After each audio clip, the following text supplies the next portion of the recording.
শুরুতে যে প্রশ্নে আমি দেখতে পাচ্ছি সেটি হলো, সরকারি চাকরি করি, মূল বেতনের সাথে বাড়ি ভাড়া, চিকিৎসা ভাতা ইত্যাদি বাবদ যে পরিমাণ ভাতা যুক্ত থাকে, অনেক সময় খরচ তার চাইতে কম হয়। তবুও পুরো টাকা গ্রহণ করা কি আমার জন্য বৈধ হবে? খুবই চমৎকার একটি প্রশ্ন।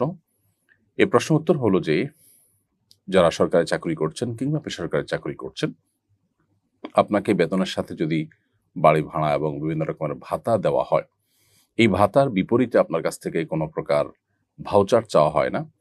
এই ভাতার কোনো হিসেব চাওয়া হয় না। এটা থোক বরাদ্দের মতোই দেওয়া হয় সাধারণত। অতএব থোক বরাদ্দ দেওয়ার মাধ্যমে আপনাকে মূলত এই টাকার মালিক বানিয়ে দেওয়া হয়।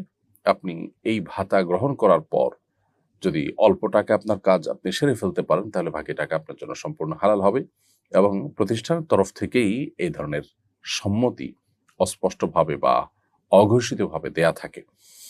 কারণ এখানে আসলে ফেরত দেওয়ার বা হিসেব দেওয়ার কোনো অপশনই রাখা হয় না। অতএব এটা পরিষ্কার যে সরকারি হোক আর বেসরকারি হোক, যেকোনো চাকুরিতে বেতনের সাথে যে সমস্ত ভাতাগুলো দেওয়া হয়, এই ভাতাগুলো দেওয়ার মানে এই নয় যে যা তোমার খরচ হবে সেটা খরচ করে তুমি বাকিটা ফেরত দিবে। সুতরাং এখানে যে টাকা আপনি পাবেন সেটা বেতন যেরকম আপনার জন্য সম্পূর্ণ হালাল, এই ভাতার পুরো টাকাটাই আপনার জন্য হালাল। পুরো টাকা আপনার ব্যয় হোক, তার চাইতে কম ব্যয় হোক কিংবা তার চেয়ে বেশি ব্যয় হোক, সেটা সম্পূর্ণই আপনার বিষয়। অতএব আপনি নির্দ্বিধায় সেটি ভোগ করতে পারবেন।